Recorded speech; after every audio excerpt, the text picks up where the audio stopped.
Hey guys, what's going on? It's Eli with LeBlue, and of course, continuing on with the review marathon of Star Wars. Of course, you know, we're now reviewing Episode 5, The Empire Strikes Back. My favorite. Everybody's favorite, pretty much. The best in the Star Wars franchise of the films. And what do we have to say? It's a classic. It's an absolute classic. And at the time, it was one of the best sequels. Yeah, it sure was. It was considered a sequel at that time. So I think it's to this day still one of the biggest bomb dropping scenes. And it would be interesting to see a compilation of bomb dropping scenes in movies, like The Sixth Sense, when Bruce Willis realizes that he too is dead. Yeah. And the kid says, "I see dead people." And he's talking to this kid all through this movie, and all these things are happening, and then finally at the end you realize he's dead too. Yeah. So that's a bomb dropper. But the big bomb dropper in the Star Wars franchise is in Empire Strikes Back. The big scene between Luke and Darth Vader. When Darth Vader breaks the news to Luke, "I am your father." Right. Or, "I am your father." Yes. So, and then you get the, "No, that's impossible." Yeah. So it's, there's so much, the opening of that movie is just like with any Star Wars movie. You start out in space. Yep. You have to have the space scene. Of course. So these are the probes. The Star Destroyers out there, and the probes are being launched. They're being launched all over the galaxy looking for Luke Skywalker. And you see the one come down, you see the one crash. Then you see Luke and Han on the Tauntauns, which is so cool. And I love that. I love how they're handled, how they're talking, because at the time this movie come out, it was we had the CB radio craze had peaked. Right. The Citizens Band radio. So, Luke gets on his his comm watch, and he says, "Han, old buddy, do you read me?" And I'm watching this in the theater, like, oh boy, they're using every cliche from, they're pulling cliches from CB radio lingo, because that's what that's what you would say to somebody. Say, "Come in, good buddy, you read me?" Something like that. Yeah. And so they're using that. You pick little things out like that, from cultural icons, at certain eras when movies come out. Right. There are certain things that are catchy at the time. So George Lucas uses the phrase, "Han, old buddy, come in, you read me?" Which I thought was funny. But the Tauntauns, which was used as stop motion, those things were awesome, man. Those things were awesome. Loved them.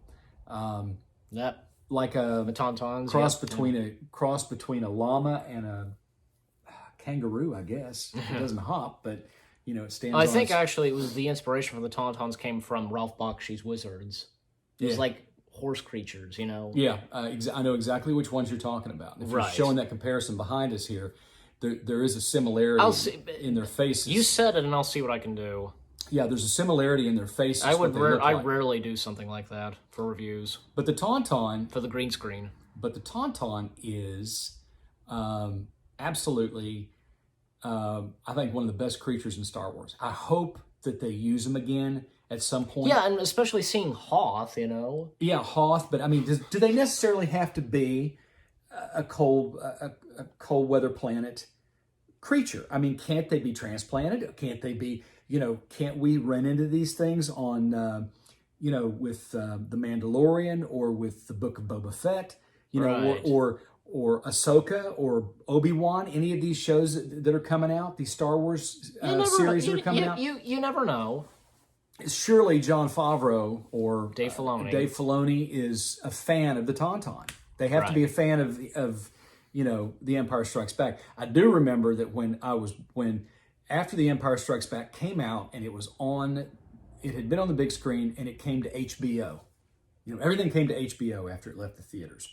Yeah. So finally, the Star Wars, it was several years before Star Wars it was like the early 80s before Star Wars came to HBO. Well, and Empire, it came out in 1980, literally the start of the 80s. Right, and it was still it was about another year or two before it came out to HBO.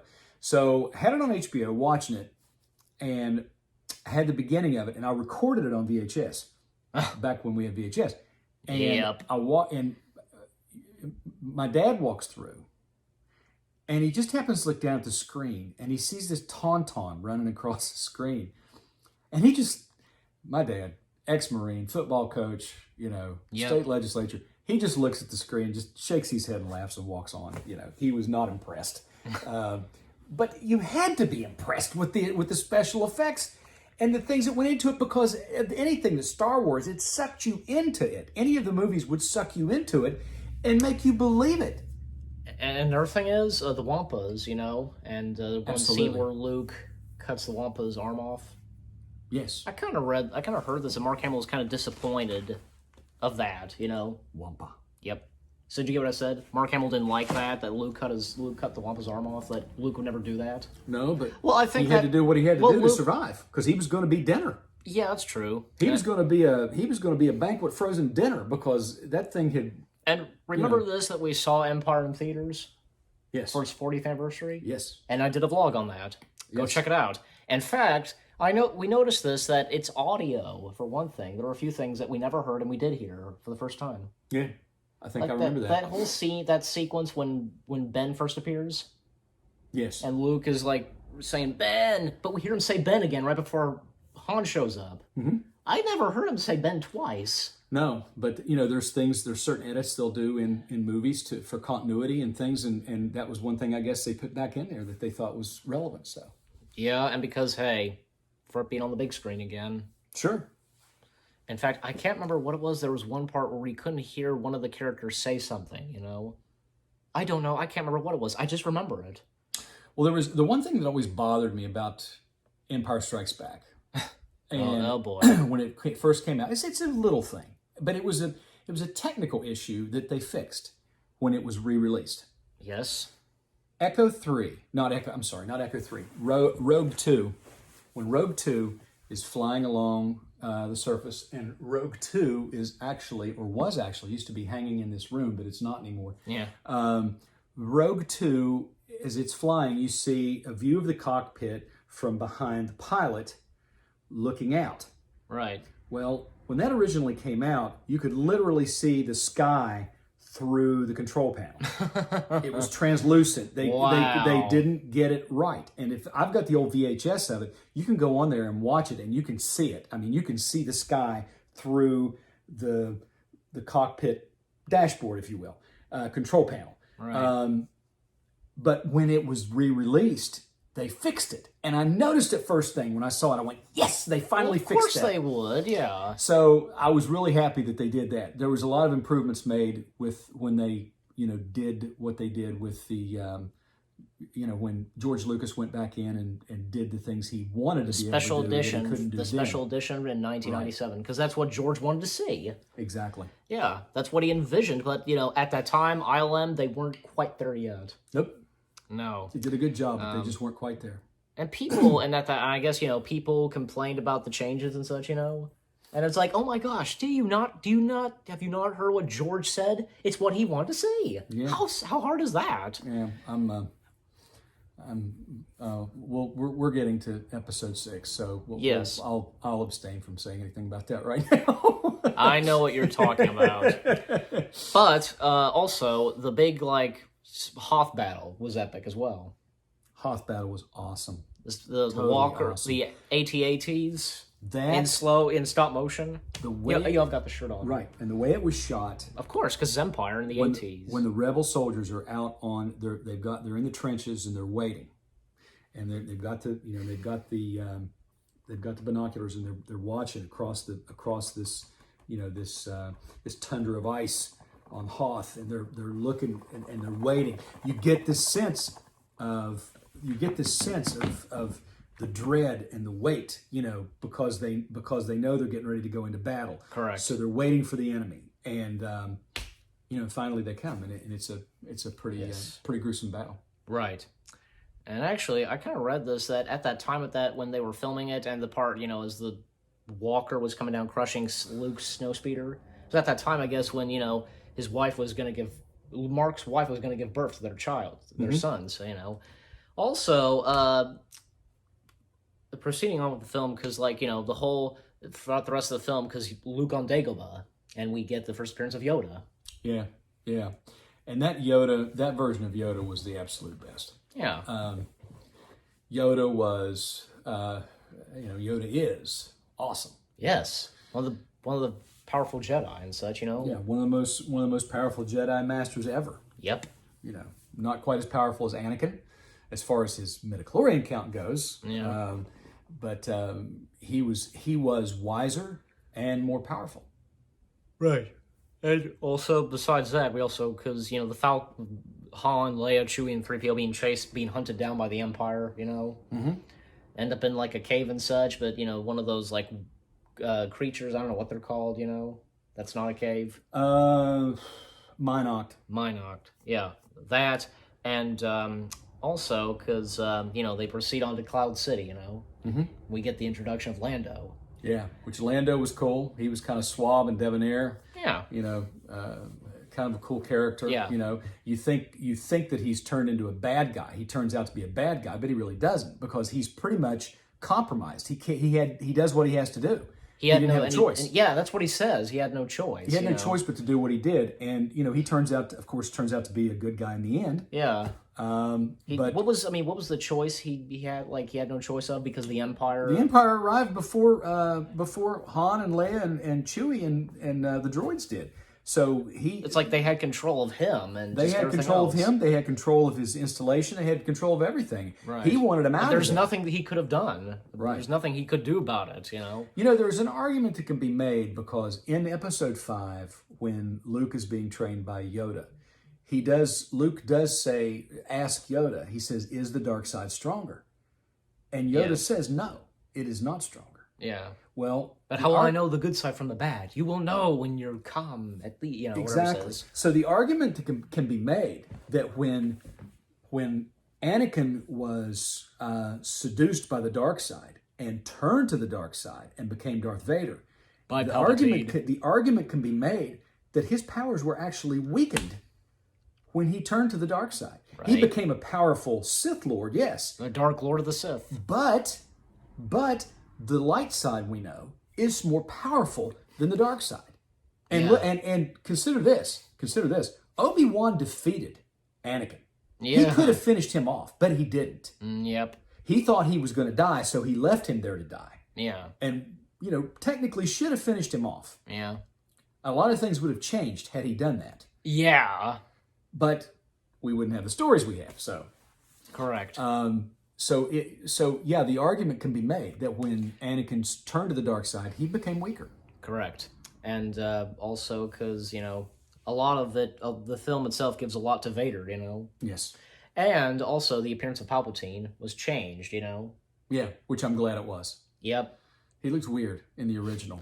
Yeah, he did. Eyes. The eyes were weird. Very and weird. Palpatine was actually played by a woman. Yeah. The same woman who was in Mary Poppins.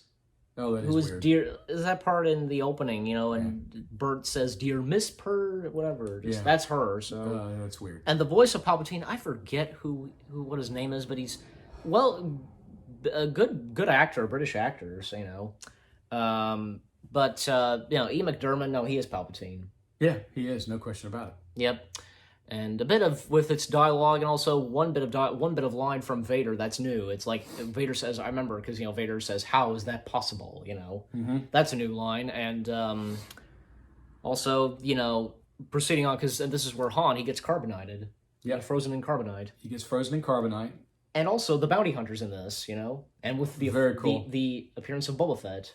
Who before first appeared in the holiday special in the in the animated sequence. We see IG-88, Bossk, Dengar. Yeah, some really cool, dark looking bounty hunters. Right. So and also because the epic sequence of the fight between Luke and Vader. Oh yeah. And leading up to when Vader cuts his arm off and reveals that he's his father. Yes.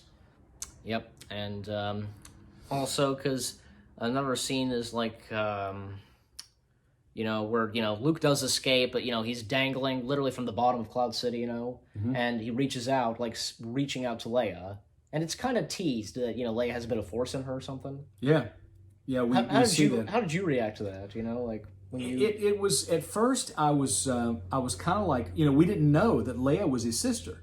And even when Obi-Wan and Yoda are saying, that boy's our lost hope, and no, there is another. Yeah, that's when you start to think. And I remember with a couple of friends of mine who were big Star Wars fans, we were speculating, who is it going to be? Exactly. Who is it going to be?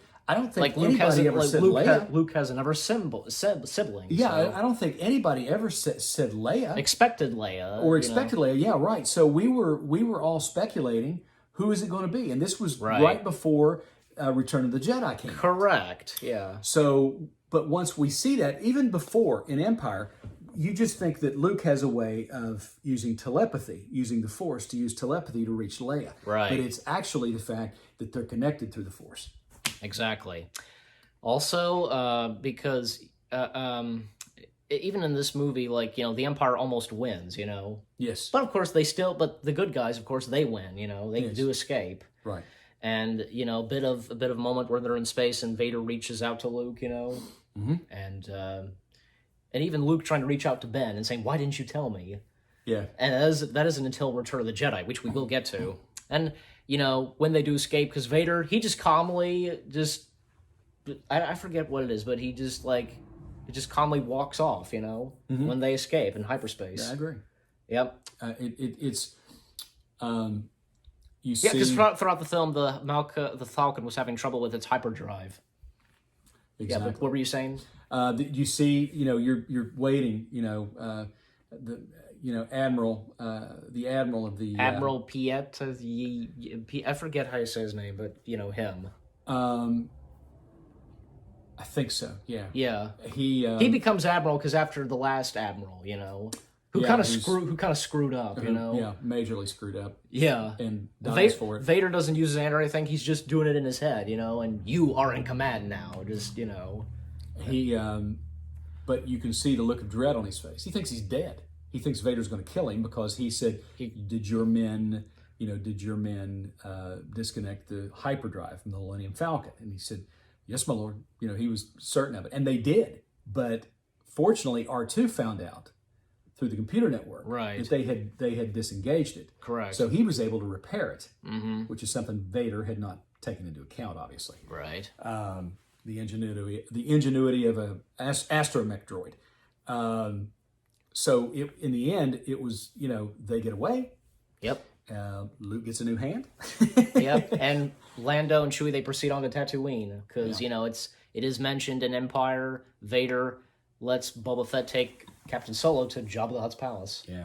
So when I saw that in theater, Empire Strikes Back. Yeah. When they show Luke get his hand. Yeah.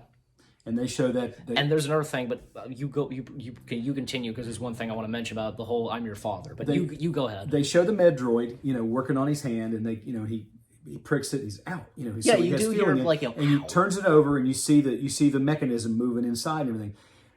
You kind of see it here. Yeah, you see it. Yeah, right here. Yeah. What do you think the first thing I thought of was when I saw that? Let me guess. At that Bionic Man? time, in 1981. I said 80 when it came out. Yeah, 1980. Bionic Man. $6 million man. I said Bionic Man. Yes. It almost looked a bit similar. Yeah. I was like, just like Steve Austin. I remember seeing. There was a video years back. I remember seeing where somebody took footage of Revenge of the Sith and turned it into the Bionic Man intro. Yep. Anyways, now I was going to say this. You found out about the "I'm your father" thing before you saw Empire. Unfortunately, yes. I have to bring that up, and you have to tell that story. There was a guy I knew in school. After this, and then we're done. He was unusual. I'll put it that way. He called me on the phone, and we talked sometimes. And I was friends with him, but he was weird. He was a lot weirder than me, in fact. Right. And he called me up, and he read the book. He read Empire Strikes Back. Right. So he tells me, he blurts it out. Darth Vader is Luke Skywalker's father. And I'm like, what? I'm like, you moron, why would you tell me something like that? Why would you tell me something like that, Yeah. So that's how I found out. Yeah. Before you saw the film. Yeah. Wow. Yeah. Anyways. Oh, well. When you saw Empire, did you hear any reactions? Oh yeah, there was audience reaction. I mean, there was people, Okay. cheering and things. You always get that at a Star Did you Wars ever movie. you ever notice because of the changes? Like one thing is there used to be an echo when they were in that part of Cloud City. Yeah, Yeah, and the echo was changed out. Was that necessary? I think. yeah, maybe so. Okay. It could have been technical error. The reason it was there to begin with. So Right, and even do you remember this? It was in the 1997 release when Luke goes falling down. They added in a scream. yeah, That was unnecessary. yeah. Well, Maybe I think I can kind of understand it if you listen closely without the scream. The music kind of repeats itself. Did you know? You know what I'm talking about? Yeah, As Luke falls down, you kind of hear a bit of music, kind of like there's like a jump cut or just something of the music. yeah, I think that's why they added the scream in. I guess. yeah. That's true. But They could have, without the scream, they could have found another way to do that. well, they didn't really need the scream, in my opinion, because he had already resigned himself to falling and giving That his is the life as same. necessary. That is the same scream from Palpatine. Yeah, But anyways, even one part where Vader makes his way back to the Imperial shuttle. In the original, you don't really see that, but in the new version, you do. yes, Even added in a new bit of dialogue, Right. Or let my start. But I'm very disappointed that they changed the music to that. It's like, dun, dun, dun, dun, da, but then they switch it, dun, dun, dun. Yeah, that doesn't really fit. yeah. I know. If you remember that, just, they could have kept the original and still have Vader's dialogue. Sometimes things are better left unchanged. They're better Right. the way they were in the beginning. So Yeah. And isn't it cool? Because, in this, we do get to see Vader returning to the shuttle. Mm-hmm. Yeah, so. very cool. Anyways, so with all that being said, I think we pretty much established everything of our review of Empire, and I think it was worth it, I agree. because it's Empire. It's Empire And Strikes Back. until Return of the Jedi. That's next, of course. So any last words? No last words. And how do we rate this? I give it it's 10. 10 out of 10, of course. Total You 10. know it. And 2 thumbs up, way up. So with all that being said, that's our review of Empire. You guys let us know what you think of our review and what you think of Empire, etc. Just leave comments as always. So, And if you've never seen The Empire Strikes Back, Watch it, you must. and watch it you shall. So, yeah, thank you. so again, any last words? May the Force be with you. Yep.